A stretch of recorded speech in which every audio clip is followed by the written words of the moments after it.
Hey Airsofters, welcome to another episode of Airsoft Mandalorian. We are playing at OSG Paintball New Durham, New Hampshire today. If you guys have been keeping up to date with my videos, you will know that this is Operation Hastings, and that this is my last time playing with Airsoft Special Ops, as well as my last time playing at OSG Paintball. Now there will be an explanation for all this at the end of this video, so please stay tuned for that. Right now we are in Urban Town, which has been partly redesigned on the side that I am playing on, so that's pretty cool. It's a little bit difficult getting used to because there are now doorways where there are walls, and now walls where there are doorways, and doorways where there are never anything at all, so that's kind of cool. And I am so far really liking the changes because, you know, change is always fun unless they completely screw it up, but in this case the change is amazing, so really enjoying this right now.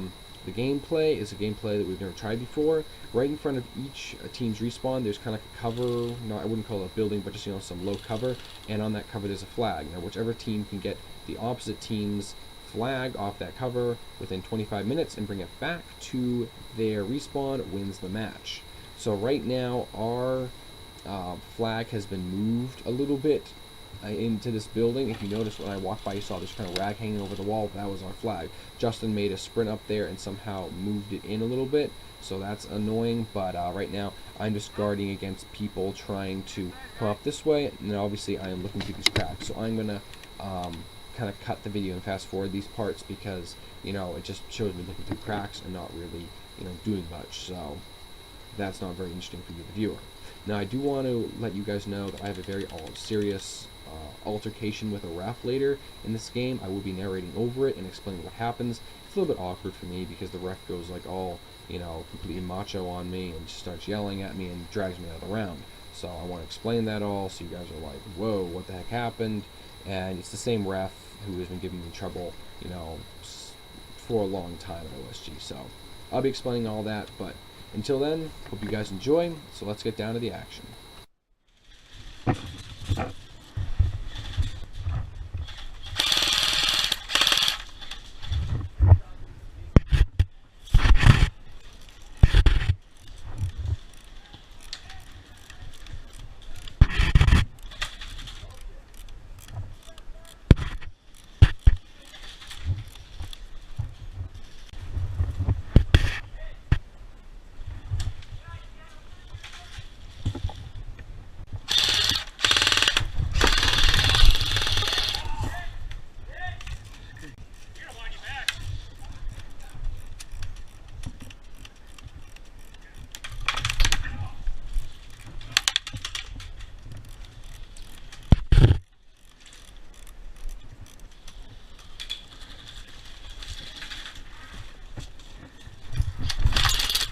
Nice job, dude.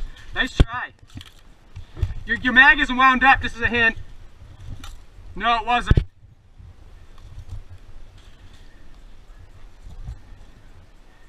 Crud, man.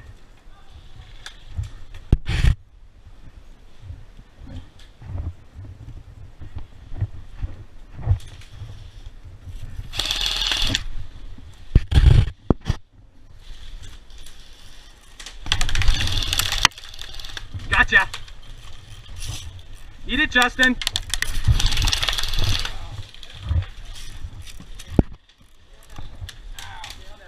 Okay, what happened right there was pretty confusing, so let me endeavor to try to explain to you guys exactly what happened. When Justin rushed around the corner to try to pick up the flag from where he last dropped it, I popped out real quick and shot him. Now, the ref thought that I got hit as well when Justin returned fire, but I was not hit. The ref said, I heard you get hit, but since my gun, all like the imitation wood on there is all plastic, and so is my helmet, my gun was hit in several different plastic areas, so obviously them getting hit will also sound like my helmet getting hit. Now, I've even watched the video that Justin posted of this game, and you can see I did not get hit. But you know that ref is the same one I've had problems with before, so anything he's going to try to pick me up on, he will, because he just does not like me. You know, I don't want to sound like a wimp, but if you guys watch my previous videos, you know he doesn't. And he's even admitted as much. So, that aside, that ref thought I was out when Justin came around the corner, so when that second player did that knee ninja jump next to me and I shot him, he got all mad and said I shot him when I was out, and yada yada yada.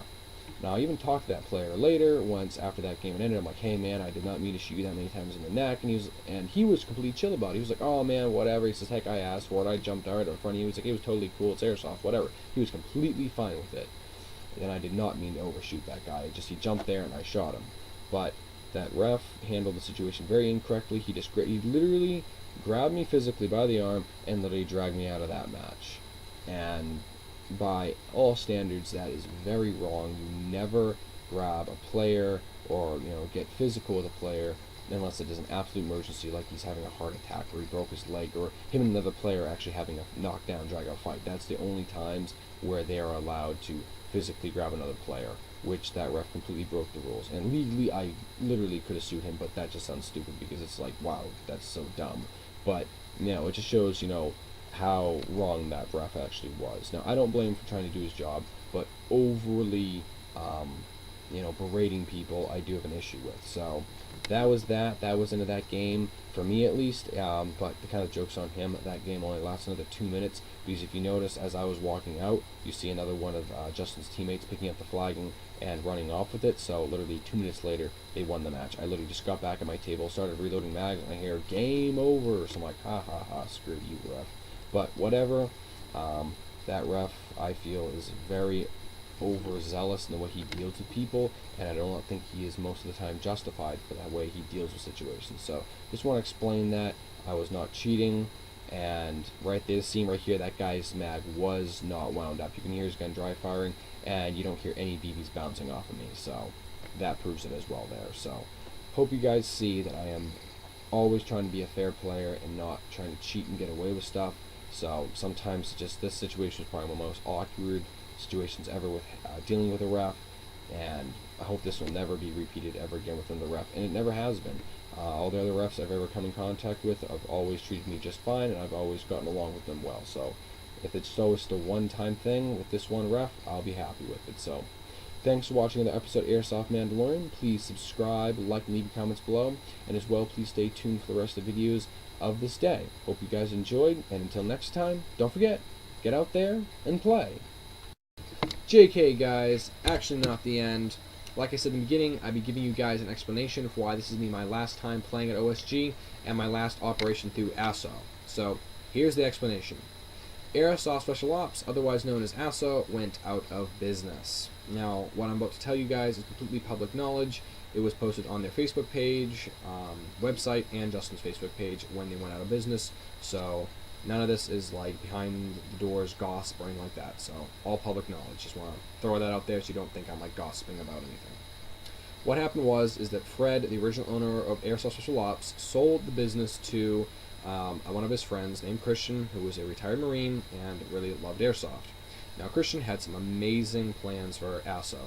He was going to start having games every, I think, 2 weeks. He was going to lower the cost of the admission.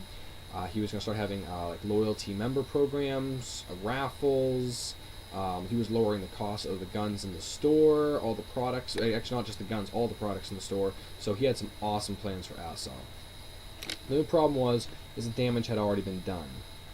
People were only coming to the games. They were not buying actually any of the products in the store because Fred had the prices too high. And by the time that Christian started changing everything and making them better, it was too late and the damage already done and the financials were all screwed up. The second thing that really kicked them out from making them go out of business was that they fired Justin. Now, Justin was the most popular employee and the main employee that handled all their scheduling, their lists of players, and all their communications with OSG Paintball. He was the one who did like everything, wrote the checks, scheduled the dates, everything. So when they fired him, that just kicked out the last leg, and not to mention he was incredibly popular with all the players. People would come into the store just to talk to Justin, or would call the store for like absolutely ridiculous questions like, hey Justin, what kind of name brand speed loader should I use? And it's like, wow bro, it's speed loader, just use it. But just to show, people just wanted to talk to him and just hang out. So very, very popular. So when they fired him, that just kicked out the last leg of A.S.S.O. So this is why I will no longer be playing there, is that when they went out of business, OSG was planning on having airsoft games once a month, but that idea never took off.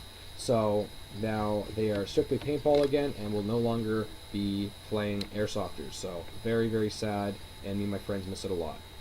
Now, there is a clause to all this. Me and some close friends have been doing some research on OSG's website and found out that you can rent OSG from them for the day for, like, you know, a birthday party or a wedding party or something like that, but for paintballers. So now we were thinking, what if we could do this for airsofters? So we are going to call them, talk to the management and the owners, see if we could do like a you know, at least 30-40 people of airsoft, rent it from them for the day, and see if that is all possible. If any of you are interested in this, you know, any old A.S.S.O players, anyone from watching my videos are interested in playing here, please say something in the comments below with like an email or some kind of contact number, so you know, if I ever get this to going, I can let you guys know that it's up and running. So please leave that in the comments below. So hope this explanation is good. Thanks.